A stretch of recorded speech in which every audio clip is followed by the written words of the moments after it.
I like to say a long. All right. Well, it's the 20th of June, 2022. We're just joking about recording because we all, our memories. And I like to say I have a long-term case of short-term memory. It's a joke, but it kind of gives people that.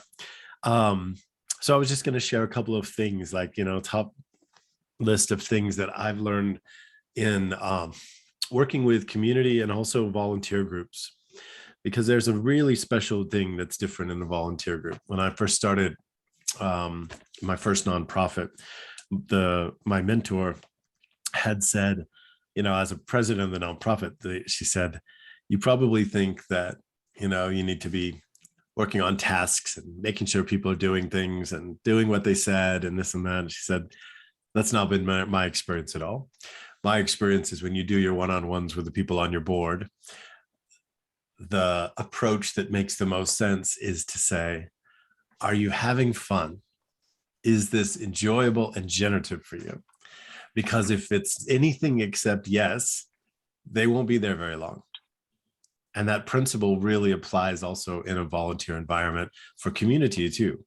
Now it's different, because so I have a volunteer admin, for instance, that loves that type of work and has been retired from Deloitte and Touche and like that. But that's not something that's generative to me, scheduling calls and setting up all this stuff. So I just invited someone that would get great joy from that I could walk with and mentor and be a partner with. And it's been 2 years that I've had that person and they love it and they've grown so much. And this is Gail Boynton up from our community. But the same applies for almost anyone you're asking to do anything. If it's not their zone of genius, if it's not something that they love and that's super generative. So that's one thing, is that when you're trying to look for people to take on certain tasks, that's the lens that I always come from. And then I check in on the regular, like at least, once a month or so, like, how are you doing? Are you still having fun? Is this still, life-giving for you, is another way you might say. When we talk about any given call, whether it's community call, it's introduction to HeartMath, I'm going to share a lot of things that are just my style, and you can take what you like and leave what you don't. But one of the things that I always try to do, I have a very casual style, so it's not super professional or sharp edged. I tend to want to be the same person as that I am, in a temple or in a bar or on a conference call. Same Steve, you're going to get that. But I always have this really welcome vibe, like you guys, like a Sunday afternoon and people are coming up to the house and you're just welcoming them in. It's so good to see you. And then the windows pop up. Oh, and Adrian, it's so good. And, blah, blah, blah. So that helps people really feel seen and get landed and all of that. Many times, if there's a topic or something like that, I'm a big fan of appreciative inquiry. And appreciative inquiry is a body of generative, life-giving questions that are useful in lots of different contexts. But sometimes I'll ask a purpose question, which really helps people land on the call for their own reasons. And the purpose question might be, why is getting together each week with a community of heart-based people important or meaningful to you? So why is X important or meaningful? And that's something that usually people, if you put them in a breakout room or if you just ask in the room, people will get present to why they're on the call and why it matters. And sometimes that really helps them to lock into, okay, I'm going to commit this time because now I'm clear on what it is that matters to me about this. Mm-hmm. There are other ways, where that purpose question can go really deep too. You can say, why is, world peace important and meaningful? But then you could, and a lot of times I'll say, hey, everybody, let's, get coherent. But then does everyone have a pen too? When it comes through, make a note. And I might triple it and say, why is it important and meaningful to you? World peace. Why is it important and meaningful to the people that you love and care about? Why is it important and meaningful to the world, to the universe, right? So we go that individual, social, global with that question. And it really is interesting. Like, why is your coaching practice important and meaningful to you? Well, what about the people you care about? Well, what about the world? It broadens perspective. So that's another thing that you could do with a purpose question. Let me pause. Does that make sense? And any thoughts or questions so far? Oh, Great. We've covered a lot of ground. So very, very recognizable in my style. I call it ascetism. So as I it is, always ascetism. So be real, be as it is. So even when someone starts crying on the call, it is yeah, ascetism. So you can dwell in it, or you say, "Well, I'm just very sad at this moment mm, because da da da da da da. Can you be with me?" That's it.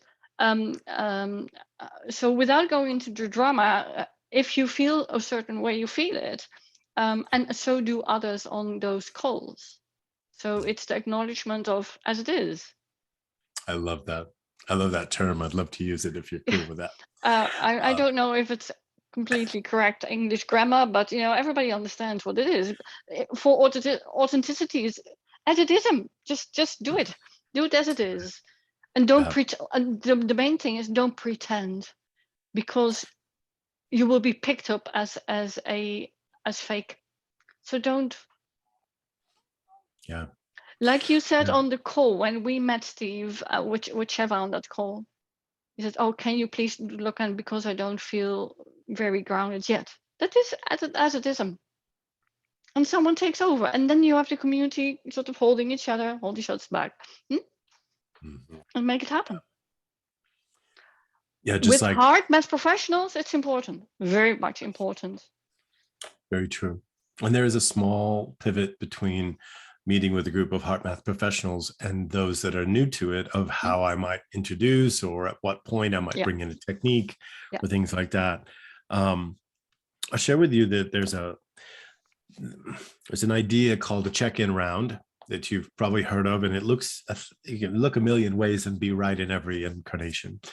My first mentors taught me in a way that was about it was a presencing exercise for high efficiency meetings. So it was really what is it that needs to be said for you to be here fully, and that's one clean way to do a check-in, which not always the best in a heart math context, but it's great in a business context because if people can get present to, I'm still pissed off at my dog getting out of the house or having to run him out, whatever the case is. Coffee machine was Um, broken, so yeah, in our last what we call Connected Heart Circles call, which was a very small group, 5 or 6 of us this last Saturday, we decided to take the whole call and talk about different styles of check-ins and different ways that people can check in. And I have a call, for instance, it's been 2 years that started out for a particular purpose, but it was so deep and rich and social, and the evolution was really about the friendship and the trust and the safety that was happening in the call. So the main intention of it became less and less and less. It started becoming, we would do a check-in, we would just go wide. We'd say, what is it that's on your heart? Or you could say, what are you up to? Or what are you up against? Or there was a number of different check-ins that we looked at. And people will really go super wide when there's an area of trust and safety. And it might take 2, 3, 4, 5 minutes. And sometimes you're looking and it's 30 minutes past and we've just barely checked in. And it was so easy to rush because you have an agenda of things you want to talk about and say, okay, well, let's go here. And then intuitively, my heart usually says, before we move on, oh, by the way, in a check-in, and this is almost always, if it's a small group, especially under 6 or 8, I will intentionally make sure that I ask each person to see if there's anything they have to say. They don't have to say anything, but it's an inclusion thing and it's an invitation for their voice to come out. So each person checks in and we do just make sure that each person has done that. And then I might pause and say, is there anything else that wants to be said about that? Or is there any reflection to any of the check-ins before we move forward? And I'll just give it a long pause. And inevitably, another amazing round will open up. And more often than not, on a 90-minute call, it's a check-in on that particular team is it's the topic. 45 minutes to an hour of the call is that. Yeah. And it's just so that's another really interesting thing is just considering different ways to do check-ins and then to really tune into your intuition to find out if there's anything more to be said, because one of the biggest parts of gatherings and facilitation is tuning into the energetic, the room sensitivity, or the what wants to happen in the emergent, And many times that requires throwing out a portion of or a majority of whatever your agenda was.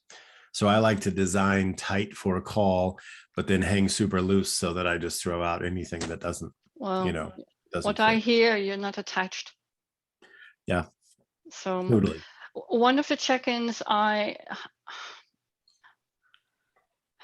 use, but it's also part of their way of doing it. It's how are you feeling really? And then the miracles comes out as well. Right. The really part makes all the difference. Really, how are you feeling? And people say, oh, yeah, I just feel great. But because there's a comma, really, you can see the shift in people. Think, well, actually, I'm just completely tired. I didn't feel like coming to this call, but I just felt I had to. Hey, but now, by the way, I'm feeling better that I just said it. Stuff like that comes out. So, but the comma really makes this happen, and the real connection to the heart. Yeah. By the way, the one who does this is Scylla O'Worthy. Scylla, okay. I see that. I can feel that a lot. I could feel it in just when you said the question. Yeah, because so much of it is about a safe space to speak your truth. Yeah. And the more vulnerable we are in our own modeling of that, and the more space we create for that, as Sheva did with Katarzyna, the more that it changes the weather in the room. It just changes the whole entire energy. And then people feel comfortable or invited to really say the unsayable. And that is powerful. That's when you know that things are going well. And by the way, if you're interested, the reaction round and the samples of those, I showed it, like I just had a slide with just 4 different types of check-ins, and you can watch that replay, and I can send you that link if you're interested. Oh, but that would be lovely. Okay. Just to play around with it. I always like to be inspired with others, other examples. I love it. Well, and another thing is that there's this question, see, to me, I love the art of appreciative inquiry, because to me, that when you ask a generative, life-giving question, it brings forth heart qualities way more easy, because we are, as human beings, we tend to ask problem-based questions that are looking at solving problems instead of creating possibility. And so the way that we look at questions, or the structure of that. So there's a video that I'm also happy to share with you if you'd like, that's about designing generative questions, life-giving questions, that we did inside of our community of practice. And it goes into the top AI questions, but it also gives a lot of context about how to design questions. And so if that's of interest, I'll send that to you as well. With breakouts, it's the same kind of thing. It's how well you set that up, how well you invite that question, honoring. It's almost like there's a stewardship that happens beyond breakouts, where I'll send in, hey, it's been 2 minutes, it's time to switch, because inevitably even the most heart-based people tend to hog up the space in the room with a beautiful share and not notice and things like that. So really, it's this equity perspective of like, Steve, until what number of people in the room do you do a breakout? I wouldn't go in I would stay in the room if it was 6 or 7. If it gets over 8, I would put them in one-on-one. Exactly as I do. Yeah. Adrian, do you have experience there? Yes, but not inside the HeartMath, but in homeopathy courses. I usually tend to break out the room, to do breakouts over 12, 10, 12.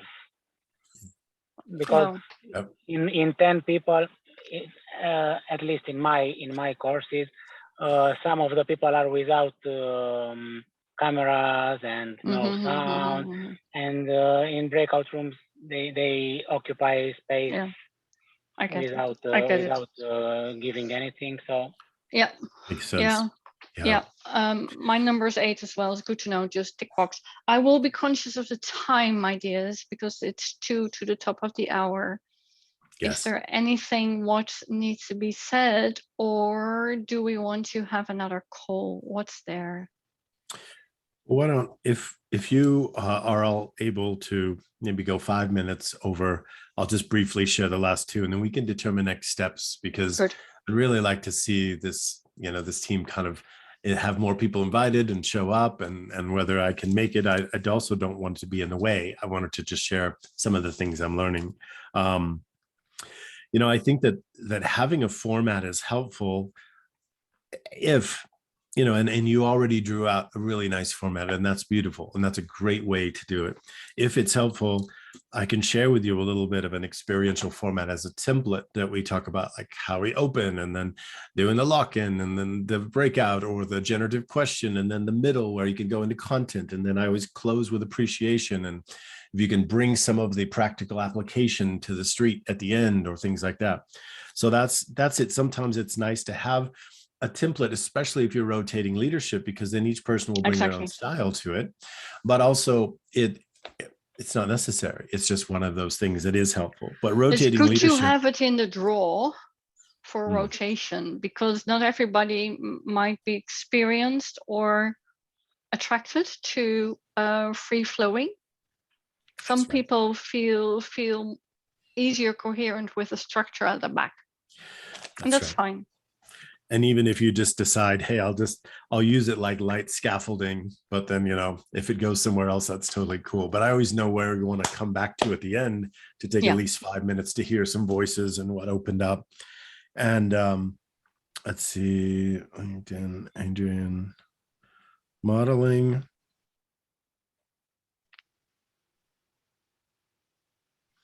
I can't even read my notes. So the last one must not be important.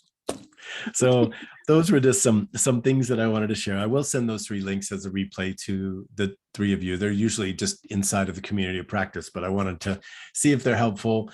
It's just for assistance to help you feel like you can really get something generative and kicking off. And I will reach out to Katarzyna to see if she's okay, to find out if she's interested in joining this. And my goal would be that if you're okay and you're choosing the same time ongoingly, then I would send out this week a note in the next couple of days to the list of the 40 that were for all the surrounding countries.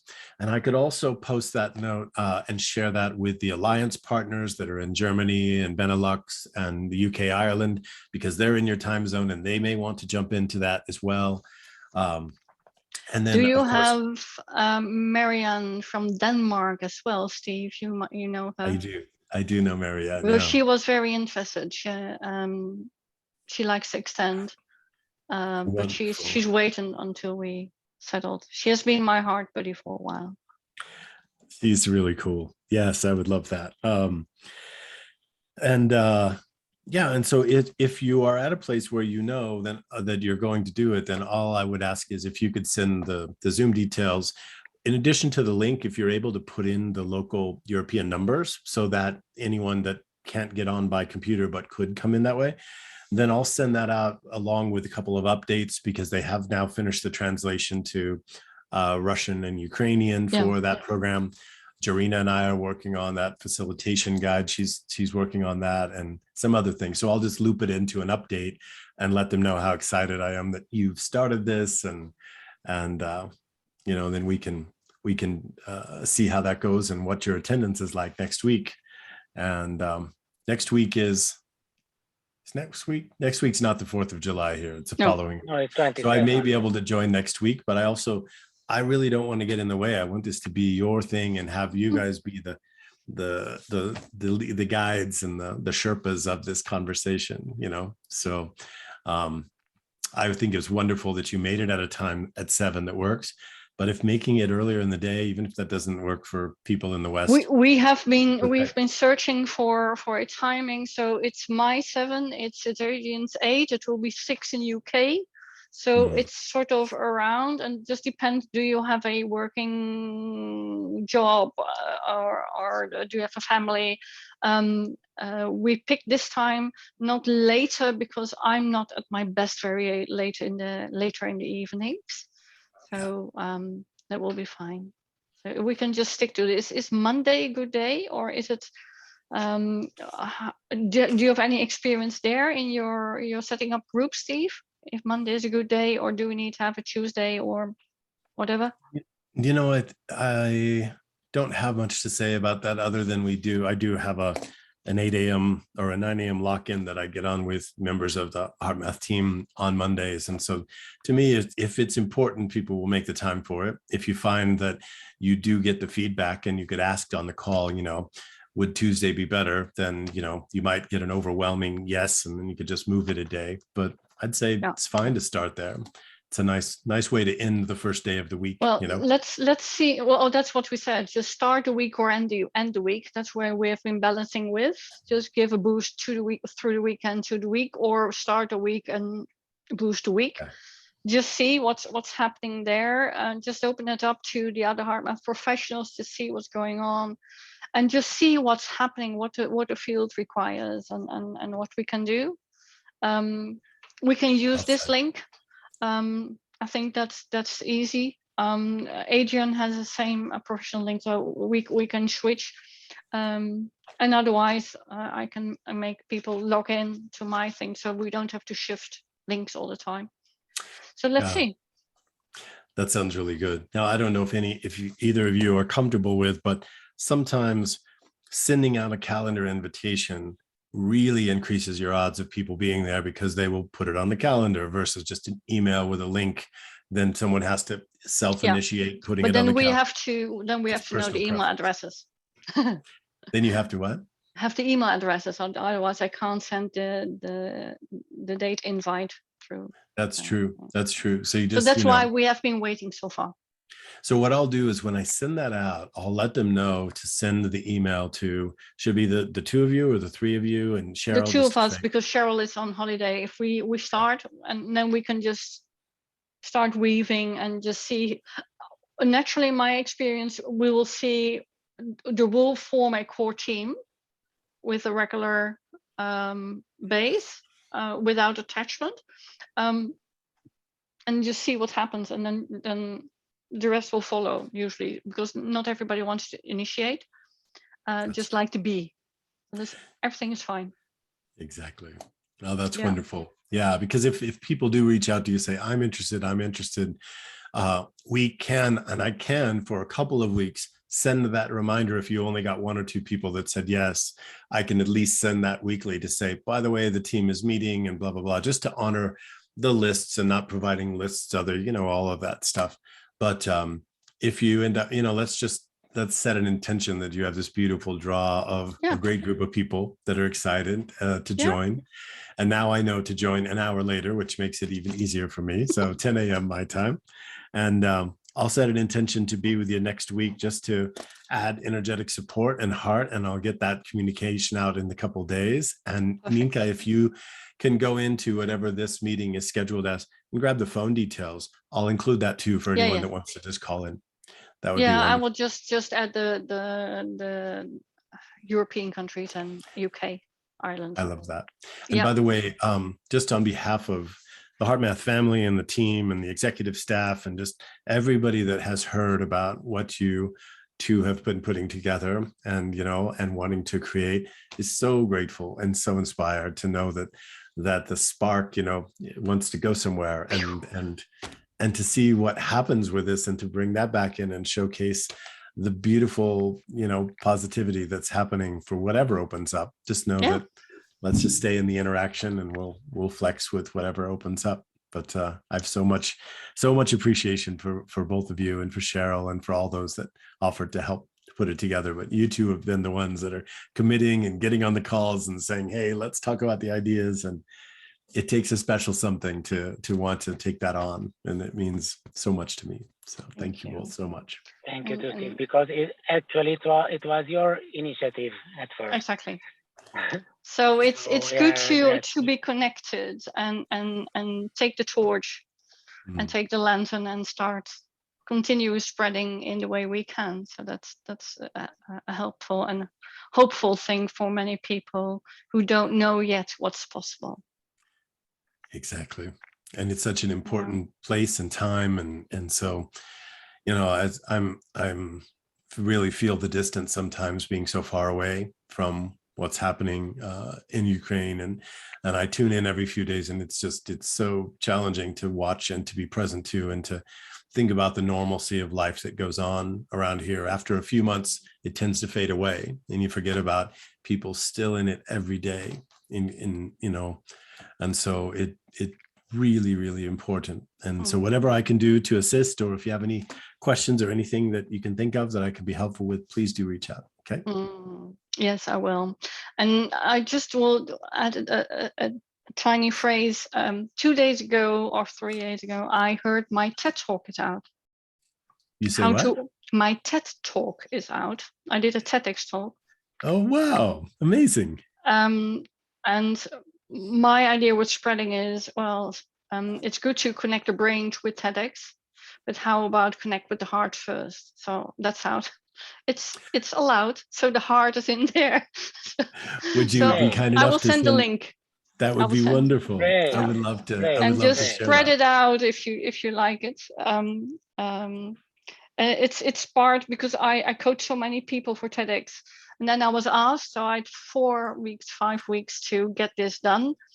And I didn't want to brand anything, and then I brought in my personal story and ended with adding heart. So just you will see it. That's fine. beautiful. Congratulations. Yeah. That's amazing.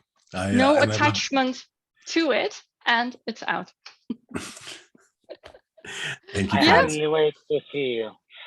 I will send out the link and see you next week. All right. We'll see you next week. Thank you again for sending the details. Okay, friends. Okay, and Appreciate hey, it. Much love. have a good Bye. day. Have a Thank good you. evening. Thank you very much. Till too. soon. We'll stay in touch. Hey, bye-bye. Bye. Bye, Adrian.